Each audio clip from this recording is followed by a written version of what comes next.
Welcome to the Folktale Project. This is Dan Scholz. And today we have the penultimate episode in the story of Prince Ahmed and the fairy Paribanou. Ahmed has delivered the requested tent that can fit in the palm of one's hand and yet be large enough to serve as shelter for all of the Sultan's armies. But now the Sultan of the Indies has requested yet another thing. Water from the Fountain of the Lions. This we'll see if Ahmed can deliver today in part 10 of the story of Prince Ahmed and the fairy Paribanou. The prince returned and told the fairy what his father had said. "There's a great deal of wickedness in this demand," she answered, "as you will understand by what I am going to tell you. The Fountain of Lions is situated in the middle of a court of a great castle, the entrance into which is guarded by 4 fierce lions, 2 of which sleep alternately while the other 2 are awake. But don't let that frighten you. I'll give you means to pass by them without any danger." The fairy Paribanou was at that time very hard at work, and as she had several clues of thread by her, she took up one and, presenting it to Prince Ahmed, said, "First, take this clue of thread. I'll tell you presently the use of it. In the second place, you must have 2 horses. One you must ride yourself, the other you must lead, which must be loaded with a sheep cut into 4 quarters that must be killed today. In the third place, you must be provided with a bottle, which I will give you, to bring the water in. Set out early tomorrow morning, and when you have passed the iron gate, throw the clue of thread before you, which will roll till it comes to the gates of the castle. Follow it, and when it stops, as the gates will be open, you will see the 4 lions. The 2 that are awake will, by their roaring, wake the other 2, but don't be frightened, but throw each of them a quarter of mutton. And then clap spurs to your horse and ride to the fountain. Fill your bottle without alighting, and then return with the same expedition. The lions will be so busy eating they will let you pass by them." Prince Ahmed set out the next morning at the time appointed by the fairy and followed her directions punctually.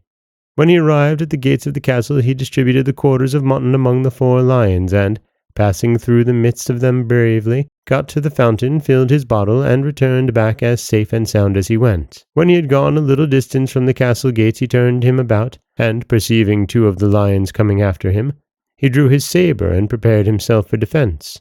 But as he went forwards, he saw one of them turned out of the road at some distance, and showed by his head and tail that he did not come to do him any harm, but only to go before him, and that the other stayed behind to follow. He put his sword up again in its scabbard.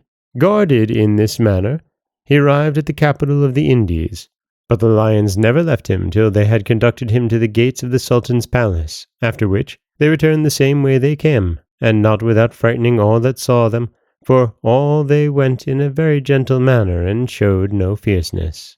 A great many officers came to attend the prince while he dismounted his horse, and afterwards conducted him into the Sultan's apartment, who was at that time surrounded with his favorites. He approached towards the throne, laid the bottle at the Sultan's feet, and kissed the rich tapestry which covered his footstool, and then said, "I have brought you, sir, the healthful water which your majesty desired so much to keep among the other rarities in your treasury, but at the same time wish you such extraordinary health as never to have occasion to make use of it." After the prince had made an end of his compliment, the Sultan placed him on his right hand, and then said to him, "Son, I am very much obliged to you for this valuable present, as also for the great danger you have exposed yourself to upon my account, which I have been informed of by a magician who knows the Fountain of Lions. But do me this pleasure," continued he, "to inform me by what address, or rather by what incredible power, you have been secured." "Sir," replied Prince Ahmed, "I have no share in the compliment your majesty is pleased to make me.